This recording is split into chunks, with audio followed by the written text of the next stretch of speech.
Danny King, who is the CEO of Accredible.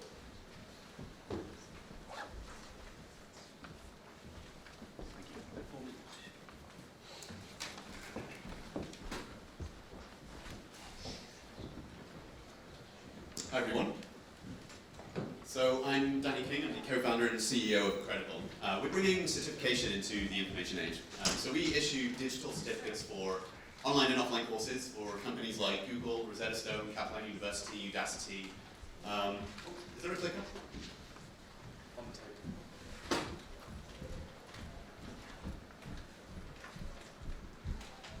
Okay, great, there's a line. All right.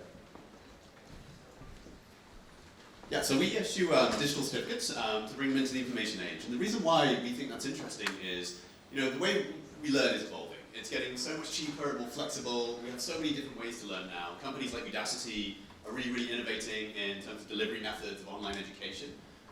Really excelling.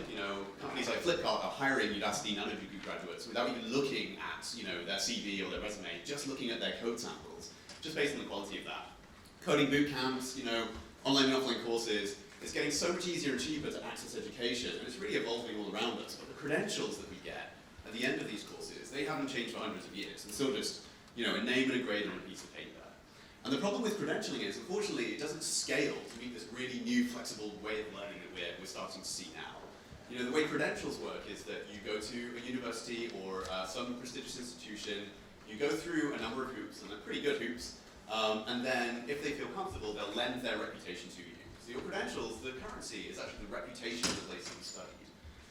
And of course that doesn't scale. If you do an online course and there's 50,000 people in your course, or if you do a tiny little boot camp, which is excellent education, but maybe doesn't have a known brand yet, you're unfortunately not as credible as if you had, studied at, say, Stanford or Harvard.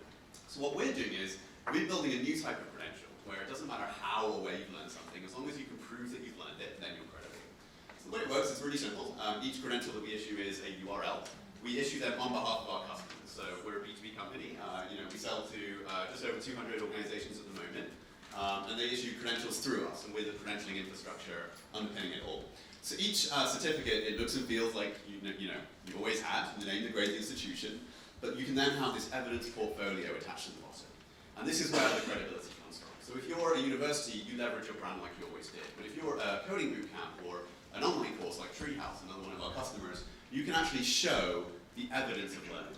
So for example, what Rosetta Stone do, one of our customers, is if you did a Spanish course, you have a video of you speaking Spanish on the certificate itself. If you have any doubts about, can this person speak, you just watch the video. And of course there are many other types of content like code samples, even really interesting things like if you were helpful and engaged in the course forums, that's a credential. So if you were posting answers and they were getting upvoted, that's exactly the kind of information that should be on a credential. Of course it can be really easily added to places like LinkedIn, Twitter, and Facebook. They can be viewed on pretty much any device, they can be printed, and it's just really easy. They're emailed to you, you receive one, and then you can put it on all these places with just a click of a button. And from the institution's point of view, you have more control and security than you ever had before. It's actually a really scary thing if you're an educational institution and you're issuing these credentials, which are your reputation, and then you lose control over them. You don't know if they're going to be forged, you don't know how or where they're used. So of course, because these things are URLs, you can quickly log in and delete any certificate that you want, or you can change people's names, you can even update the design after you've issued them, you can add new evidence as the students have progressed even after their courses. So having this level of control over your credentials is really new, and organizations like Kaplan have just jumped on this. They're also saving on average 90% of what they used to spend on just creating and issuing paper certificates. So we've issued certificates for over 200 organizations so far. You might recognize a few of them.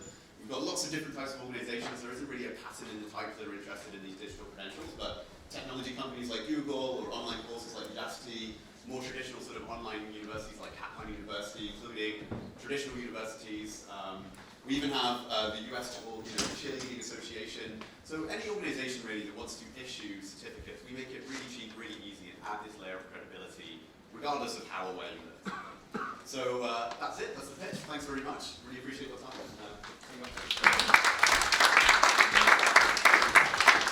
Up next, I'd like to invite William DeLucy, who is the Managing Director of Amplify Trading. Thank you.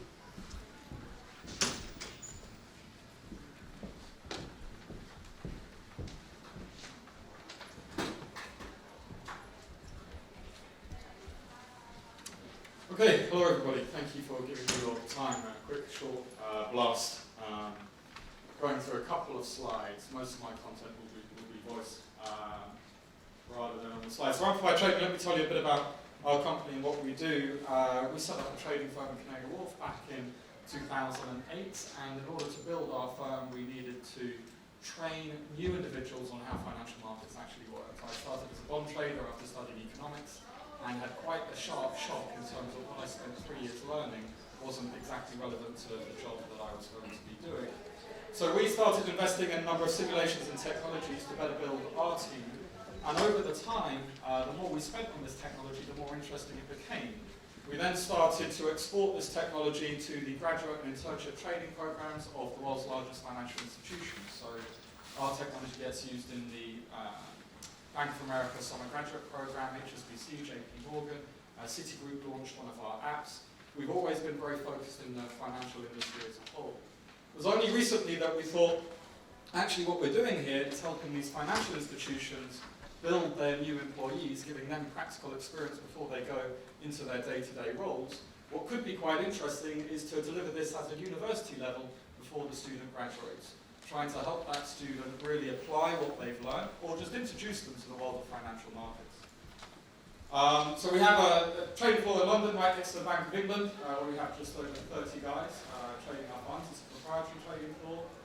We now work with over 40 academic institutions in the UK, whereby we will deliver, our staff will go and deliver live trading events, simulated investment banking events, asset management technology, to their students who are desperate, really, very interested in gaining relevant, practical experience before they graduate. This is one of the things about the world today. It's kind of a catch-22. Graduating now is a different world to graduating 15 years ago. You do need to have some type of experience, or at least knowledge of experience. Then how do students get that experience before the first experience? So that's why universities bring us in. We're very lucky that because we have all the live data feeds already and we built the technology for our business, we do this at, can be at low cost to the university or something along the lines of £10 a student. Depends on what simulation they want for a full day of practical education. Our education technology over the years, we've built a number of different tools, really depending on client demand. So right now we're building a simulation all about physical trading, trading soft commodities, trading hard commodities, which would be interesting to any university that's looking at that type of program. One of our simulations here is an investment banking sales and trading software. This is patent pending. It's self-learning. It's different every single time that it runs. The market really depends on how the students are interacting with the platform. What's really interesting about this is it's not just like, well, there's a lot of simulations out there that the student and the simulation, it's one's a computer, if you like. This is all about how well does the student build relationships with other people trading in the simulation, how clearly do they talk to their client, how well can they hold on to their client, how well can they actually implement and understand what the investment bank is about. So this photo was taken from Queen Mary University, another one of our institutions, and the technology is developing all of the time. This is one of our apps. We've got a stall upstairs. Please do come and have a look.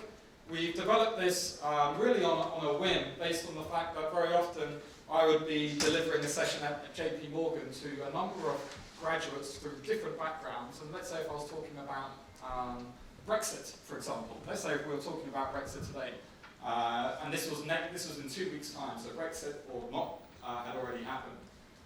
Instead of going through a series of lectures or textbooks about the implication for the world around us, what this app allows the student to do is to relive the financial market event exactly as it happened, all within about 3 minutes on their iPhone or on their Android phone.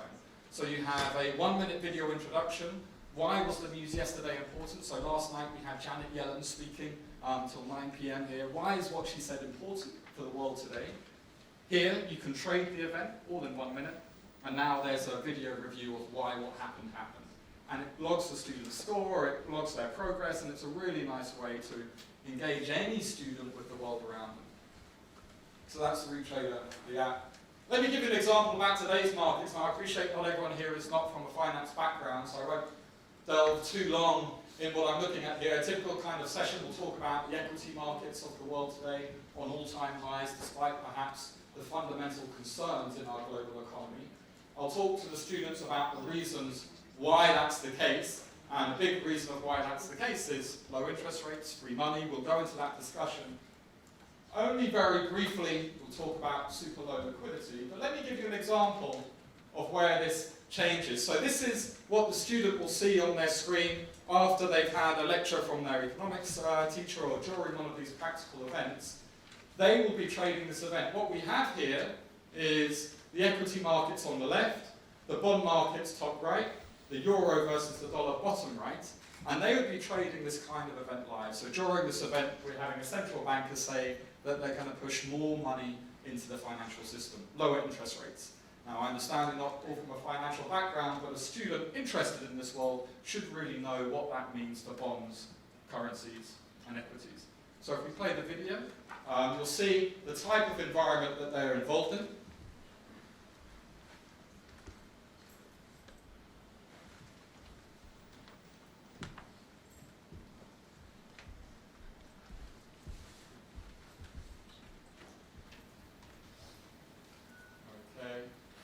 Might be some sound as well. Refrains from QE taper. Fed refrains from QE taper. So the news is Keeps coming monthly out buying in at the $85 billion. That's Fed refraining now. from QE taper. Fed rising mortgage rates and fiscal policy restrain growth. Fed wants more evidence of growth progress before tapering and says tightening of financial conditions could slow growth. But Fed refrains from QE taper, keeps monthly buying at $85 billion.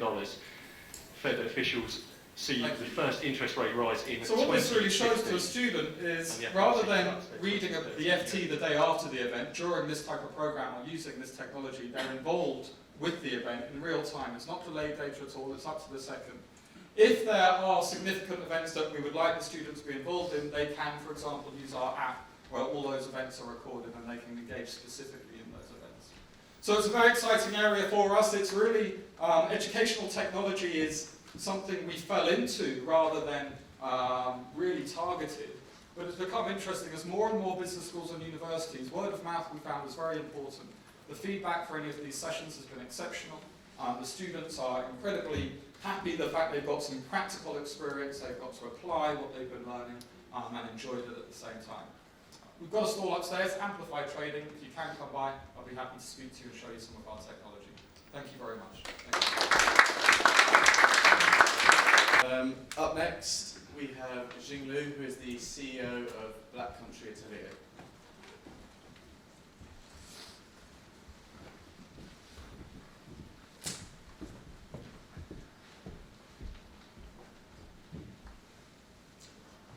Morning. I don't know how many of your parents in this room, but I'm sure like many of you, I've just recently had a baby, and I'm sort of very excited about this new world they're coming into.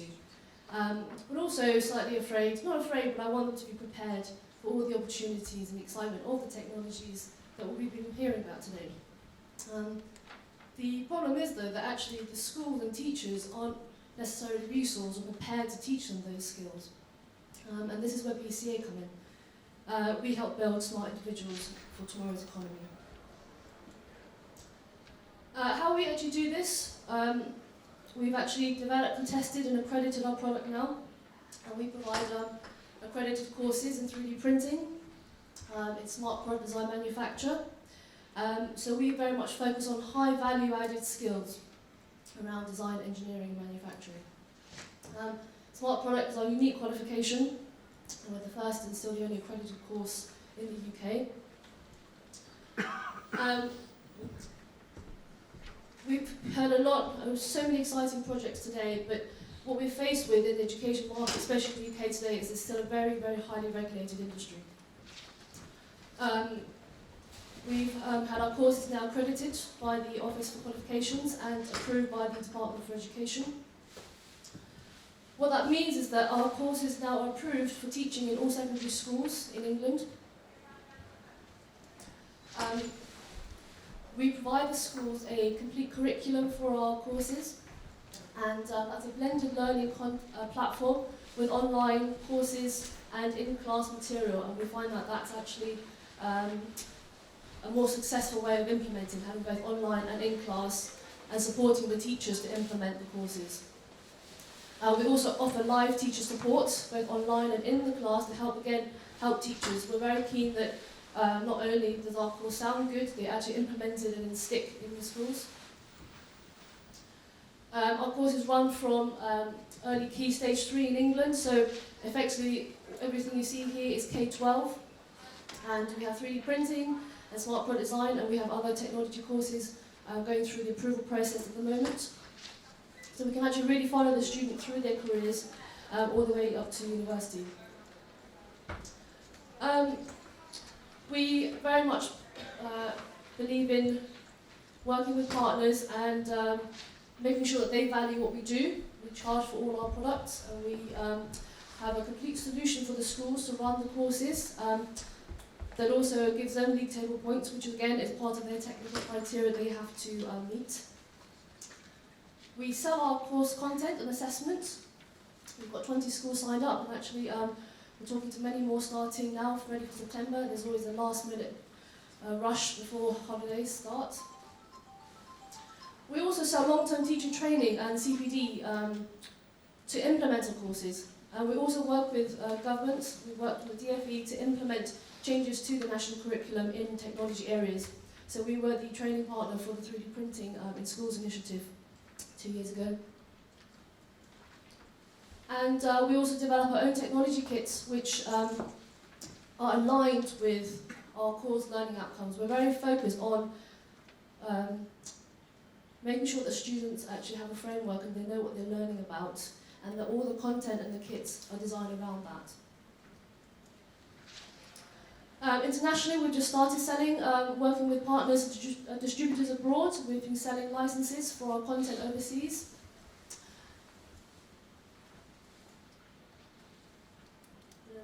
Supposed to be pointing over here.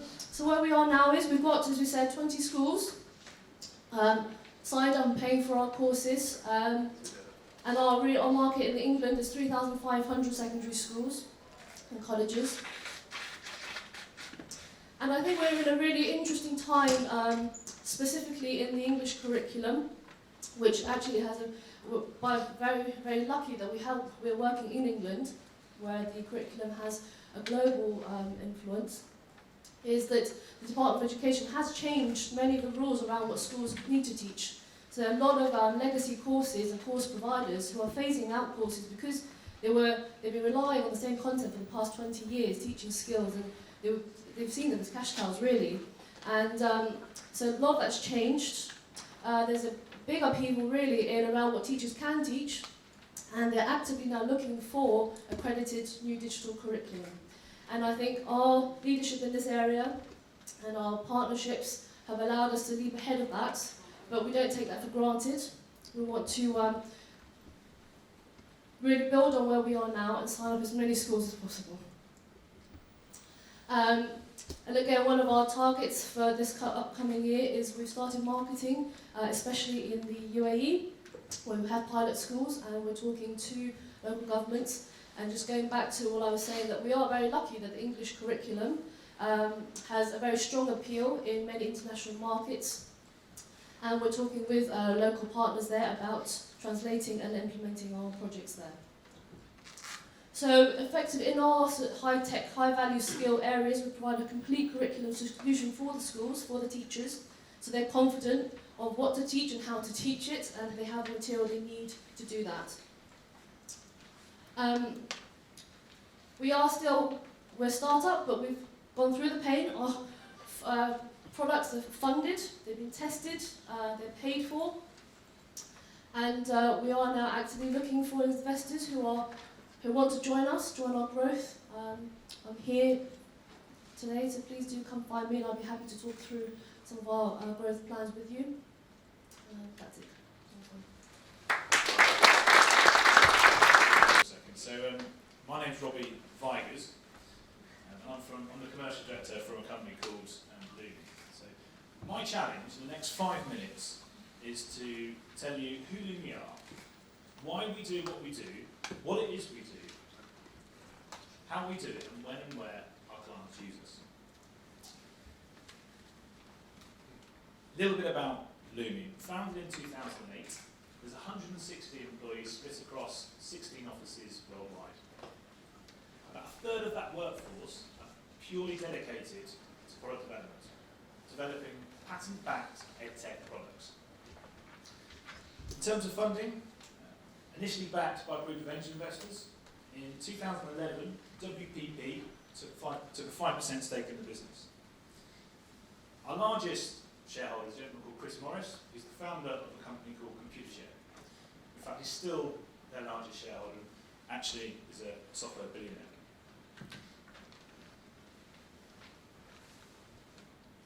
So at this stage, we're actually quite well funded, and we're not actually looking for fresh capital, but we are interested in meeting partners. So myself and some of my colleagues will be here today, so do come and find us if you like what you hear for the next 3.5 minutes. In 2013, with the help of our shareholders, we were able to acquire a larger technology business called IML. Through this acquisition, we've got access to 1,000 clients, a complementary product suite, and a global sales force. In that same year, we were also selected to be part of the government's Future 50 programme, alongside companies such as Zoopla, Just Eat, and Shazam. Okay, so at LUMI, we believe anybody who attends a seminar, a lecture, a classroom, an online learning environment should have the ability to participate within that situation.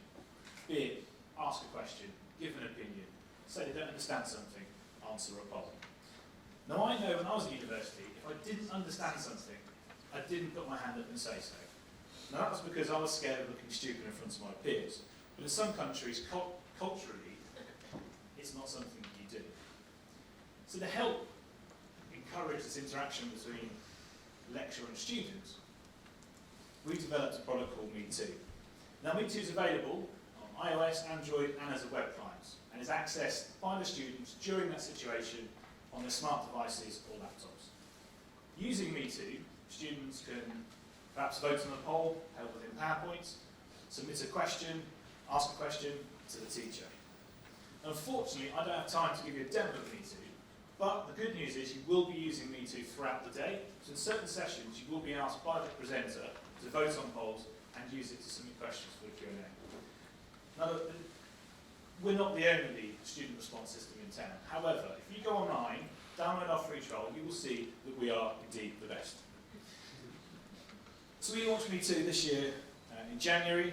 Now we were targeting the UK, and we were pleasantly surprised to see that actually already it's been adopted across 35 different countries. And at the moment we're onboarding, on average, about 60 new institutions per month. How have we done this? Well, mainly, just there, myself and John Fowler, a direct sales approach, so phoning people up. However, this month, using the learning for the last 5.5 months, we're kicking off a very large marketing campaign, whereby we hope to obviously swell our onboarding numbers significantly. So look, so that's Me2, that's LUMI. If you are interested and want to know more, myself and my colleagues will be around today. I'm going to leave you with a couple of quotes and testimonials from clients about how and when they've used Me2. It's coming, it's coming. We'll go on getting back, getting back, getting back. It's coming, football's coming home. It's coming home, it's coming home. It's coming, football's coming home. It's coming home, it's coming home. It's coming, football's coming home. Thank you.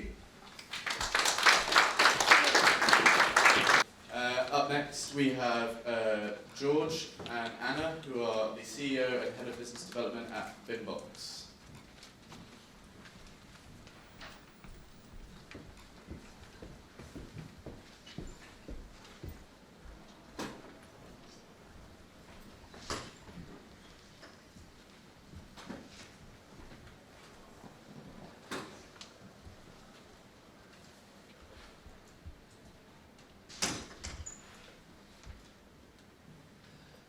Hello, my name is George.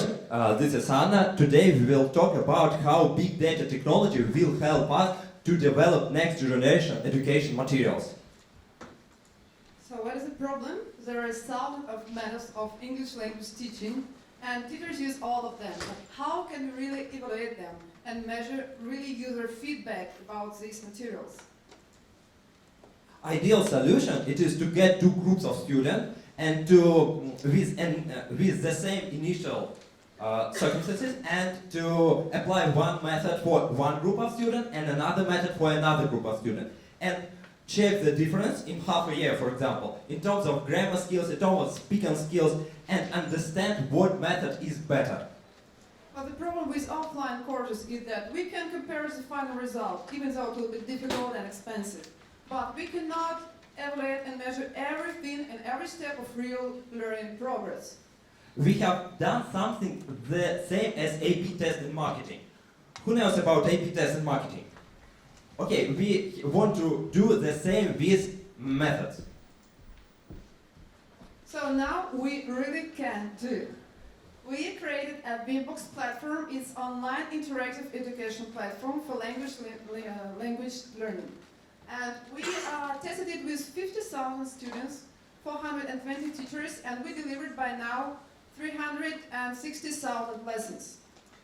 This is how the platform actually looks like. It's an online interactive platform, and we gather the full statistics about language learning process. We know how much time the teacher is speaking, how much time the student is speaking, how they interact with each exercise, how they solve the task, how much time they spend on it, what are the right and wrong answers, which words they use and which they add to their vocabulary.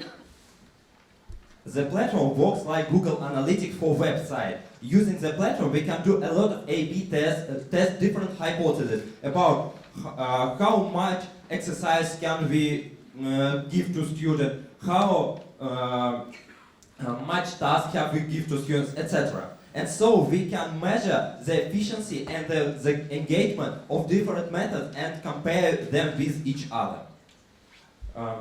For example, this is the curve of engagement of one school from Eastern Europe, the biggest online language school in Eastern Europe. And the low curve, it is the curve before any experiment, and the higher curve, it is a curve after our experiment. So after all our experiments, we increase the number of students who finish